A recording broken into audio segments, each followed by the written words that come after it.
Assalamualaikum warahmatullahi wabarakatuh. Kami dari kelompok 9 yang beranggotakan saya sendiri, Dinda Artamevia Eka Suci, dan teman saya Ainum Sevi Kurnia akan mempresentasikan hasil diskusi kami mengenai pengaruh lingkungan terhadap evolusi.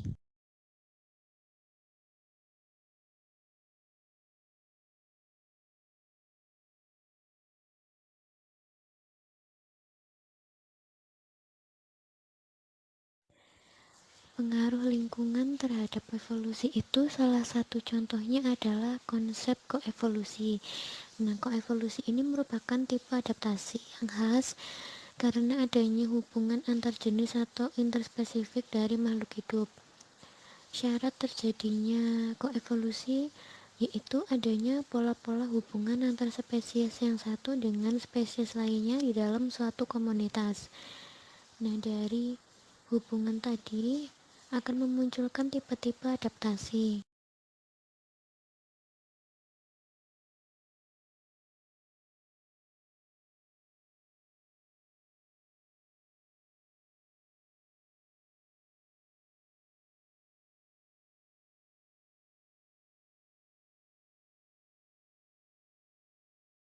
Nah, di sini ada 3 contoh dari koevolusi. Yang pertama, hubungan antara Pseudomyrex atau sejenis semut dengan tumbuhan akasia.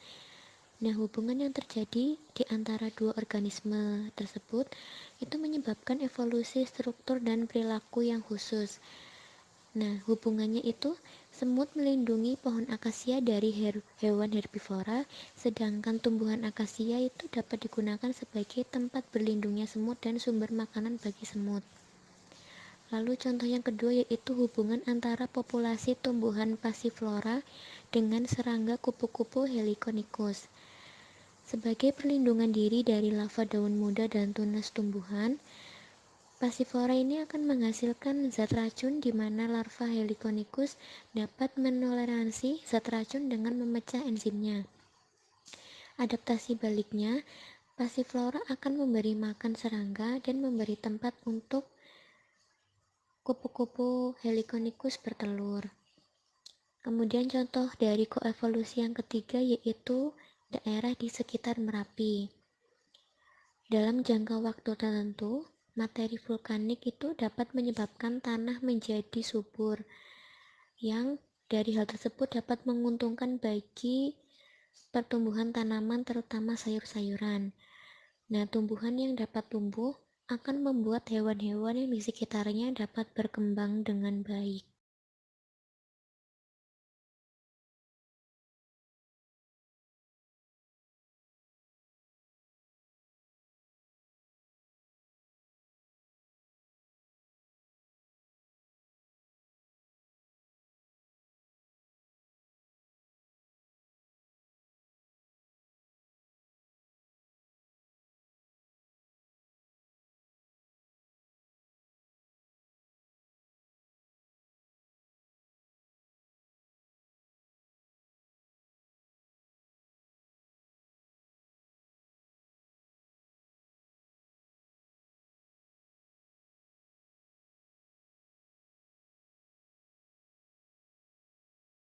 Nah, di sini ada peranan lingkungan terhadap evolusi. Evolusi itu sendiri kan memiliki pengertian perubahan selektif dengan faktor lingkungan yang mengarahkan evolusi, yaitu dapat melalui seleksi alam. Nah, penyebab dari perubahan evolusi ini ada kombinasi dari 3 proses utama yang meliputi variasi, reproduksi, dan seleksi.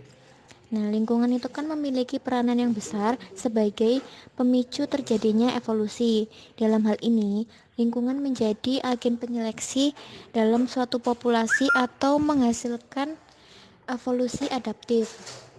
Hal tersebut ditandai dengan adanya berbagai variasi genetik yang ditemukan yang menjadi hasil dari adaptasi suatu populasi terhadap lingkungan. Karena makhluk hidup yang dapat bertahan hidup dengan baik akan bertahan dan makhluk hidup yang tidak dapat beradaptasi akan mati. Selanjutnya ada seleksi alam. Seleksi alam yang dimaksud dalam teori evolusi itu Teori bahwa makhluk hidup yang tidak dapat beradaptasi dengan lingkungan sekitar akan punah, dan yang tersisa adalah yang dapat beradaptasi dengan baik. Nah, seleksi alam ini ada 3 jenis, yaitu seleksi stabilitasi, seleksi terarah, dan seleksi memecah belah. Yang pertama, seleksi stabilitasi terjadi ketika individu bersifat ekstrim menghilang, sehingga sifat intermediatnya lebih banyak. Contohnya pada berat badan bayi. Pada berat badan bayi itu kan rata-ratanya adalah 3 kilogram. Nah, apabila berat badan bayi itu rata-ratanya semakin jauh, atau bayinya itu besar atau kecil, itu kan tidak akan menguntungkan dan memiliki survival rate yang rendah. Yang kedua, seleksi terarah atau direksional. Seleksi ini menekan salah satu sifat ekstrim sehingga populasi bergeser. Misalnya pada organisme yang semakin lama akan semakin pendek atau semakin kecil dan seterusnya. Lalu yang ketiga ada seleksi memecah belah. Seleksi ini menekan sifat intermediate sehingga organisme yang memiliki sifat ekstrim akan berjumlah lebih banyak. Contohnya diferensiasi seks. Jantan dan betina itu kan dua sifat yang ekstrim, dan di luar sifat ini tidak akan menguntungkan dan akan mengalami seleksi. Lalu faktor penyebab dari seleksi alam itu ada 4. Yang pertama, suhu. Suhu merupakan hal utama yang menentukan organisme dapat bertahan hidup atau tidak. Nah, adanya seleksi alam itu kan menuntut makhluk hidup untuk menyesuaikan diri dengan suhu di habitatnya. Misalnya, hewan pada daerah dingin itu kan akan memiliki bulu yang tebal. Lalu faktor yang kedua itu makanan. Ketersediaan makanan menjadi syarat makhluk hidup dapat bertahan hidup. Oleh karena itu, terbentuklah rantai makanan secara alami, di mana organisme lemah itu akan perlahan punah karena dimangsa. Lalu faktor yang ketiga itu cahaya matahari. Cahaya matahari sangat penting bagi keberlangsungan hidup organisme. Misalnya pada tumbuhan, karena tumbuhan itu kan memerlukan cahaya matahari untuk melakukan fotosintesis dan menghasilkan makanan. Lalu faktor yang keempat itu habitat. Habitat merupakan tempat tinggal makhluk hidup, dan di dalam habitat itu tersedia sumber-sumber pendukung kehidupan seperti air, sumber makanan, tempat berlindung, dan lain-lain. Selanjutnya ada variasi populasi. Populasi memiliki definisi kelompok individu yang bersama-sama pada suatu waktu karena mereka memiliki kesamaan. Variasi populasi ini dapat berasal dari mutasi gen, pertukaran gen melalui reproduksi seksual, dan migrasi antara populasi atau geneflow. Variasi juga dapat berasal dari pertukaran gen antar berbagai spesies, misalnya transfer gen horizontal pada bakteri dan hibridisasi pada tanaman. Nah, dasar dari variasi antara individu ini karena adanya pengaruh lingkungan eksternal, mutasi, dan rekombinasi genetik. Pola terjadinya variasi itu ditentukan oleh sistem reproduksi atau perkembangbiakan dan digunakan dalam proses adaptasi evolusioner oleh seleksi alam.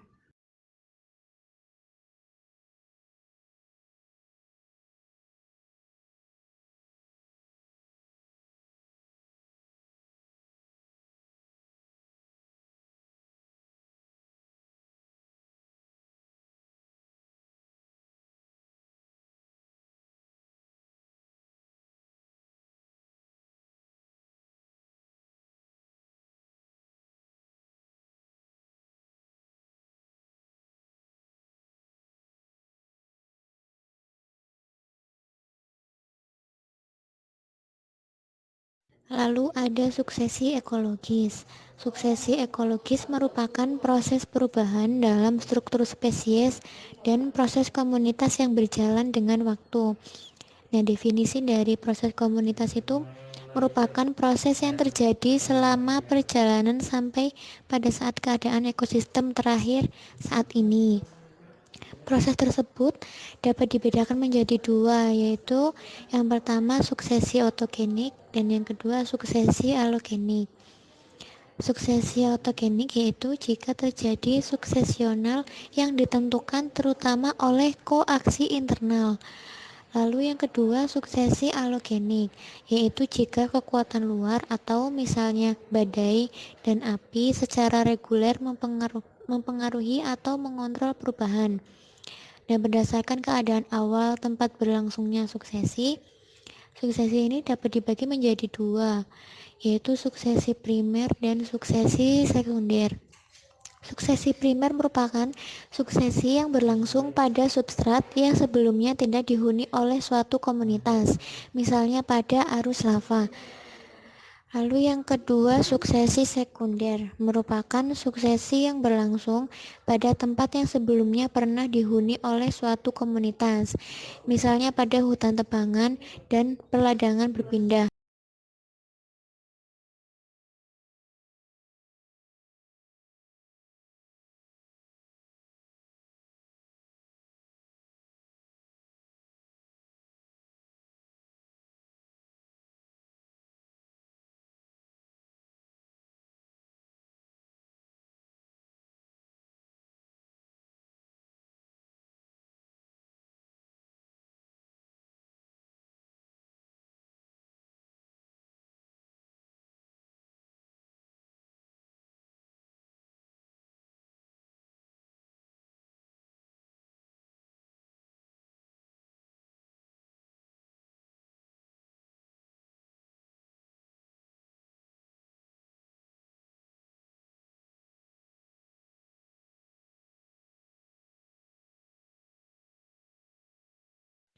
Nah, mekanisme dari faktor lingkungan terhadap evolusi ini ada 6. Yang pertama, beberapa variasi organisme dapat menghasilkan individu tertentu yang dapat beradaptasi dengan lebih baik. Lalu mekanisme yang kedua, individu yang dapat beradaptasi akan dapat bertahan hidup dan melakukan reproduksi. Lalu yang ketiga, alel yang dibutuhkan sebagai sifat bertahan hidup akan dibariskan dalam reproduksi. Lalu mekanisme yang keempat, lingkungan dapat menyeleksi organisme mana yang dapat bertahan hidup dan mana yang akan mati. Lalu mekanisme yang kelima, setelah melewati periode waktu yang cukup lama, faktor lingkungan dapat menyebabkan evolusi. Lalu yang keenam, variasi yang mendukung kelangsungan hidup dari organisme akan bertambah banyak secara bertahap, sedangkan variasi yang tidak mendukung akan lenyap atau punah secara perlahan.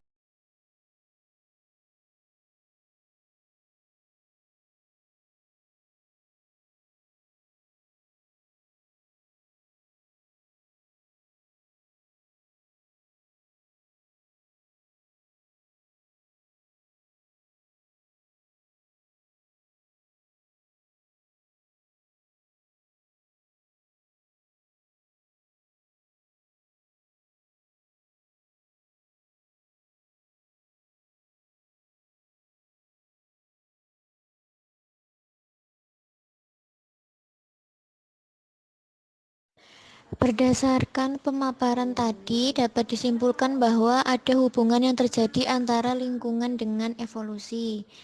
Nah, di dalam evolusi, seleksi alam secara tidak langsung berhubungan dengan lingkungan. Nah, lingkungan ini kan memiliki peranan sebagai tempat hidup yang mempengaruhi frekuensi suatu sifat yang dapat diturunkan dalam populasi. Nah, produksi individu yang lebih banyak jumlahnya diakibatkan adanya persaingan untuk mempertahankan keberadaan individu di dalam populasi itu, sehingga hanya sebagian keturunan yang dapat bertahan hidup pada setiap generasi. Dalam setiap generasi, faktor lingkungan akan menyaring variasi yang dapat diwariskan yang dapat lebih menguntungkan bagi suatu variasi tertentu atas variasi yang lain. Kemudian contoh peristiwa dari pengaruh lingkungan terhadap evolusi akan dijelaskan oleh Mbak Sevi.